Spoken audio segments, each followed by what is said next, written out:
استاد صاحب کے متعلق بات کرتے ہوئے میں یہ عرض کر دوں کہ استاد صاحب میرے اسکول کے زمانے کے استاد رہے. جب یہ ہمارے استاد تھے، ایک بانکا نوجوان، ٹائی سوٹ پہنے ہوئے، جیل لگائے ہوئے بال، گلے میں کیمرہ لٹکائے ہوئے، وہ منظر میری آنکھوں میں ابھی تک ہے. اور اس سے اب اس عمر میں ایک باوقار اور عظیم شخصیت وہ میں یاد ہے. تو وہ رشتہ ان کے ساتھ محبت اور حقیقت کا ابھی تک قائم ہے. زندہ روات کے متعلق بہت سی باتیں ہو چکی. یہ استاد صاحب کی ایک حسن ترتیب اور یادداشت ہے کہ ایک یادداشتوں کو انہوں نے اس طرح محفوظ رکھا کہ تقریباً 30 سالوں کے بعد انہوں نے اپنے نوٹس اور یادداشت کے ساتھ اتنی خوبصورت کتاب کی. استاد صاحب ہمیشہ سے جمالیات کے دلدادہ رہے. ادب، سیاست، خطاطی، موسیقی، فوٹوگرافی ہمیشہ سے ان کے شوق رہے ہیں اور انہوں نے یہ سارے شوق بہت ذوق سے پورے کیے. ان کی خدمت میں آج اس موقع کی مناسبت سے میں ایک بات کرنا چاہوں گا کہ ان کی ایک بہت بڑی خوبی ان کی شاندار میموری.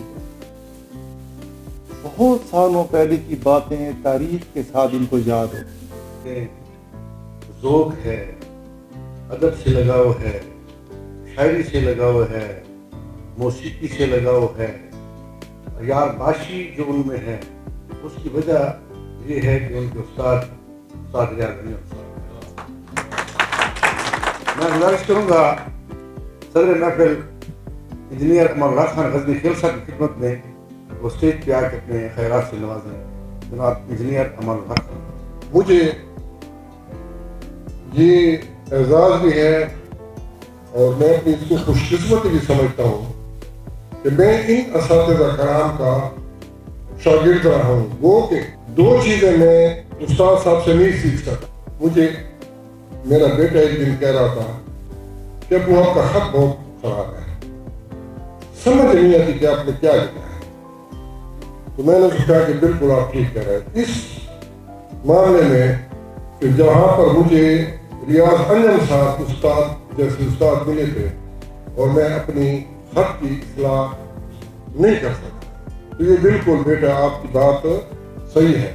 اور دوسری بات یہ کاشتیں اور اپنی فلمیں اور اپنے فوٹو اور وہ جو انہوں نے جس طریقے سے سنبھال کے رکھی ہوتی ہے، قسم سے ہم قائد اعظم والا نوٹ جس کو قائد اعظم کی تصویر ہو آج کل سب سے زیادہ مقدم اسی کو سمجھا جاتا ہے. ہم اس کو بھی اس قسم کے نہیں سنبھال سکتے. کبھی بیوی چک لیتی ہے، کبھی بیٹے پیسے نکال لیتے ہیں.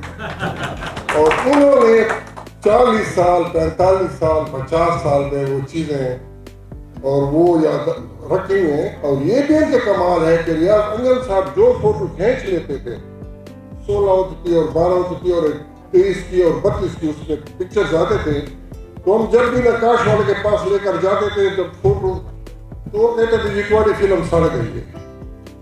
ریاض انجم صاحب کی الحمدللہ نہ کبھی فلم سڑی نہ کبھی فوٹو ان کا کبھی فوٹو کالا ہوا. اللہ پاک سے دعا کرتے ہیں کہ اللہ پاک ان کا سایہ ہمارے اوپر اور ان کے دوستوں کے اوپر، اسپیشل دوستوں کی میں بات کر رہا ہوں جو دو ان کے فرزند ارجمند ہیں، میں ان کی بات کر رہا ہوں کہ ان کے اوپر ان کا سایہ قائم و دائم رہے.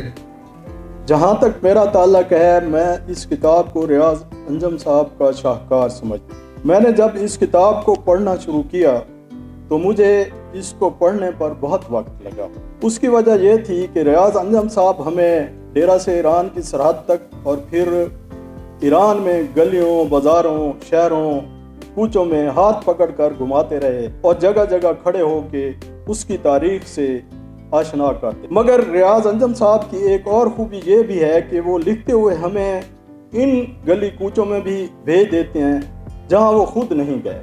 مثال کے طور پر جب یہ زاہدان گئے تو چلتے انہوں نے بتایا کہ ایک زمانے ہم جہاں ریڈیو پروگرام سنتے تھے، آواز کی دنیا کے دوستوں آداب، یہ ریڈیو ایران زاہدان ہے. جناب کتاب جو زندہ رود کے ساحلوں پر سفر نامہ ہے، یہ ایک انسائکلوپیڈیا ہے. اس میں بہت ساری چیزیں ہیں جو بہت مختصر وقت میں بیان نہیں کر سکتا، اور جو جناب تخلیق کار ریاض انجم صاحب نے تجربات بیان کیے ہیں وہ آپ کو نئی دنیا میں لے جاتے ہیں. کیونکہ میں بھی خود تہران جا چکا ہوں، لیکن ان کا سفر نامہ پڑھ کے میں ایک دفعہ پھر ادھر بھی وزٹ کیا ہے. Thank you very much. آج ہمارے پیش نظر جو کتاب ہے اس کا نام زندہ رود کے ساحلوں پر ہے، جس کے مصنف جناب ریاض انجم صاحب ہیں. زندہ رود کے ساحلوں پر ریاض انجم صاحب کا سفر نامہ ایران ہے، جو کہ علم و عرفان پبلشرز اردو بازار لاہور نے ایک خوبصورت سرورق کے ساتھ شائع کیا ہے.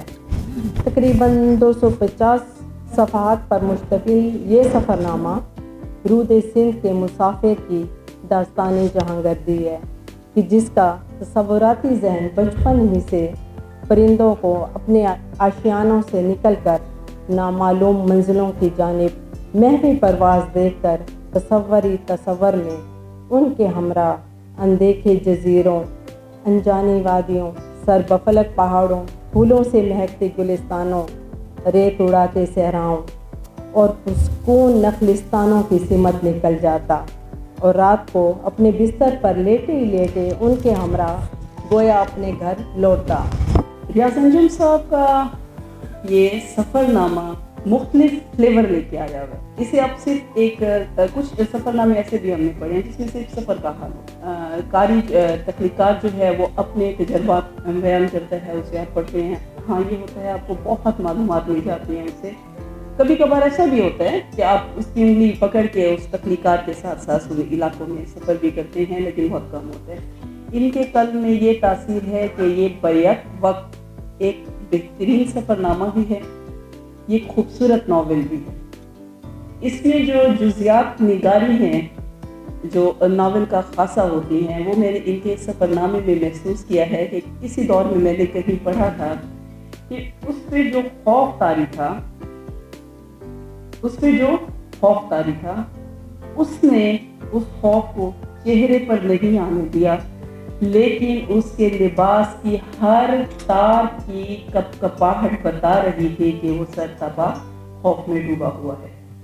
تو سر کے سفر نامے میں مجھے یہ خوبی نظر آئی کہ یہ انہوں نے اگر ریت کے چمکنے کا کہیں ذکر کیا ہے تو اسی ریت کی چمک کو کسی پہاڑ کی چوٹی پہ پڑی ہوئی برف کی چمک سے انہوں نے ایسے مماثل کر دیا ہے کہ آپ کو اندازہ نہیں ہو سکتا کہ انہوں نے یہ جو باریکی ہے وہ کہاں سے لی ہے. مرشد استاد ریاض انجم صاحب نے ایران جیسے قدیمی اور تہذیبی ملک کا اپنے دوستوں کے ہمراہ 1985 میں کیا گیا محبت اور مودت سے مزین سفر بعنوان زندہ رود کے ساحلوں پر پیش کر کے ہم جیسے طفلان تاریخ و ادب کے سامنے معلومات کا بیش بہا خزانہ رکھ دیا. دیر اسماعیل خان سے لے کر ایران کے شہروں تک کا ایسا نقشہ پیش کیا جو تاریخ، ثقافت، رسوم، زبان، جغرافیہ اور سفر کی مشکلات و خوشی کے لمحوں سے سجا ہوا ہے. کیوں نہ ہو جب لکھنے والی استاد ریاض انجم صاحب جیسی علم پرور، صاحب کے قلم، صاحب دل اور صاحب مطالعہ و شیدہ شخصیت ہو تو انداز تحریر بھی اتنا ہی متنوع اور جاندار ہوتا ہے جتنی کہ ان کی اپنی ذات. بہرحال میں جو ہے اس کتاب کے حوالے سے یہ ان کا ایک شاہکار تو ہے ہی، میں اس کی جو تخصیص ہے یا اس کی جو خصوصیت ہے اس کے حوالے سے چند جملے عرض کر کے اجازت چاہوں گا. اردو سفر نامے کی تاریخ یوسف کمبل پوش سے شروع ہو کر ریاض انجم تک آتی ہے. درمیان میں ابن انشا، بیگم اختر ریاض الدین اور مسترسل حسین تارڑ جیسے نام آتے ہیں. ریاض انجم ابن انشا اور مسترسل حسین تارڑ دونوں کے مستقل قاری رہے ہیں. انہیں سفر نامہ نگاری کی تحریک انہی دو معتبر لکھنے والوں سے حاصل ہوئی ہے. ابن انشا اور مستنصر حسین تارڑ کی تحریروں میں شگفتگی اور جزیات نگاری نمایاں صفات کے طور پر ابھرتی ہے. یہ دونوں خوبیاں ریاض انجم کے قلم میں بھی روشنائی کی جگہ استعمال ہوئی. ایک تیسری صفت جو ان کے سفر نامے کو مذکورہ سفر نامہ نگاروں سے الگ کرتی ہے وہ ہے مودت و عقیدت۔ اگرچہ زندہ رود کے ساحلوں پر کوئی مذہبی انداز کا سفر نامہ نہیں، تاہم ایران کے سفر کے دوران میں انہوں نے مذہبی مقامات بالخصوص مشہد مقدس اور قم کی زیارات بھی کی۔ مشہد میں امام رضا علیہ السلام اور قم میں شہزادی فاطمہ بنت امام موسیٰ کاظم علیہ السلام کے مزارات پہ حاضری، چہل دختران و مسجد جمکران کی زیارت کا بیان ان کے لفظوں کو بے قابو نہیں ہونے دیتا۔ اتفاق یہ ہے کہ جب میں نے یہ کتاب پڑھی اس وقت ان مقامات مقدسہ کی میں زیارت سے محروم تھا، لیکن گزشتہ محرم میں بھی جو ہے ایران اور ان مقامات سے جو ہے وہ مستفید ہوا ہوں، حاضری دی ہے، تو حیران ہوا ہوں کہ جو باتیں ان کے مشاہدے اور تجربے میں آئی ہیں وہ وہاں میری کس طرح رہنمائی کر رہی تھی، اور جگہ جگہ یہ سفر نامہ میرے ساتھ چل رہا تھا۔ تو میں سمجھتا ہوں کہ ایک سفر نامہ نگار کی یہ بہت بڑی کامیابی ہے کہ کوئی دوسرا مسافر انہیں خطوط پر اپنے آپ کو محسوس کرے جہاں پہلا مسافر وہاں سے گزر چکا ہے۔ تو میں صرف بات کروں گا استاد محترم کی شخصیت پر، کیونکہ کتاب پہ تو باتیں ہو گئیں اور اس کے بعد میرا کچھ کہنا نہیں بنتا اتنا۔ تو استاد محترم، صرف آپ کی شخصیت کے لیے میں اتنا کہوں گا کہ کاش میں آپ کا ڈائریکٹ شاگرد ہوتا۔ آپ کی وہ شخصیت ہے، امان اللہ کلالہ موجود ہیں، یہ تو ڈائریکٹ شاگرد ہیں، لیکن میرے آپ روحانی استاد ہیں۔ اور پھر میں یہ آخر کرتا ہوں کہ کاش میں آپ کا ڈائریکٹ شاگرد ہوتا۔ Thank you very much. میں صرف آج کی اس تقریب کا پس منظر بیان کر لوں، تاہم اس سے پہلے دو اہم باتیں۔ پہلی بات، آج کی اس تقریب میں دیگر اہم شخصیات کے ساتھ ساتھ ایک ایسی اہم ترین شخصیت بھی ہمارے درمیان موجود ہے جن کا نام لینے سے پہلے میں یہ شعر پڑھوں گا جو ایک معروف نغمے کے بول بھی ہیں۔ ہم سفر میرے ہم سفر، پنکھ تم پرواز ہم، زندگی کا گیت ہو تم، گیت کی آواز ہم۔ محکمہ تعلیم کے میرے سابق کلیگ، دوست، ریٹائرڈ پرنسپل، خوبرو شخصیت کے حامل اور میرے سفر ایران کے ہم سفر جناب مشتاق احمد خان خاکوانی۔ مشتاق خان سفر ایران میں میرے لیے ایک اکیلا اور 2/11 کی مناسبت سے نہ صرف پورا ایک قافلہ تھے بلکہ نہایت ہیلپ فل۔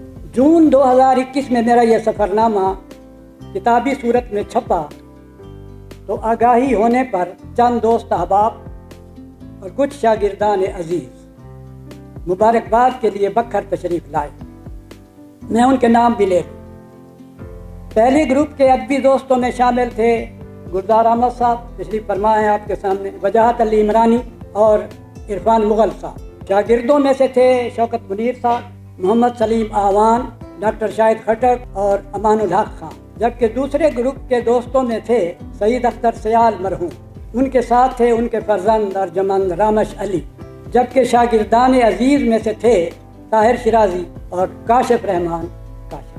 پہلے گروپ میں ڈاکٹر شاہد خٹک تو اپنے ساتھ باقاعدہ ایک ready made king size cake بھی تیار کروا کے لائے، جس پہ میرے سفر نامے کا عنوان زندہ رود کے ساحلوں پر میٹھے اور نمایاں الفاظ میں تحریر۔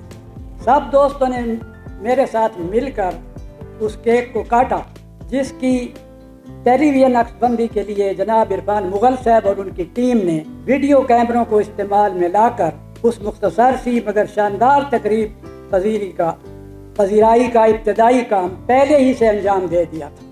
اسی موقع پر میرے شاگرد عزیز انجینئر امان الحق خان صاحب نے مجھ سے مخاطب ہو کر ایک خوشگوار آفر کا اعلان کہ سر جی، آپ کے اس سفر نامے کی باقاعدہ تقریب پذیرائی کا اہتمام میں اپنے نیشنل کلب ڈیرہ میں کرانے کی خواہش رکھتا ہوں۔ سارا انتظام اور انصرام میرے ذمے، آپ مجھے صرف تاریخ اور دن بتائیے گا کہ کب۔ تو یہ تقریب گویا جناب امان الحق خان کی شاگردانہ محبت، ارباب دانش ادبی فورم کے دوستوں کی پرخلوص معاونت، میرے سفر نامہ ایران پر اظہار خیال کرنے والوں کی شفقت اور آپ تمام مہمانان گرامی کی پروگرام میں بھرپور شرکت کا ایک خوبصورت امتزاج ہے۔ کہ جس نے میرے سفرنامہ ایران کے مسودے شاندار کمپیوٹرائزڈ کمپوزنگ کر کے باب در باب دلکش ہیڈنگ اور دیدہ زیب سب ہیڈنگ سے مزین کر کے اسے کتابی صورت میں ڈالا۔ میرے لیے خوشی کی بات یہ ہے کہ میری وہ معاون شخصیت بھی آج کی اس تقریب میں موجود ہے۔ جی ہاں، گلے کوثر، بن پاکھی، کنارے خواب جو، وہ نازنین اور ابر مہرباں جیسے خوبصورت ناولوں کی تخلیق کار اور آج کی اس تقریب کے سفرنامہ نگار ریاض انجم کی بیٹی فرح بانو بخاری کے لیے زوردار تعریف۔ اور بن پاکی کا یہ تحفہ آج کی تقریب کے صدر گرامی امان الحق خان کی خدمت میں ان کی طرف سے پیش کرتا ہوں۔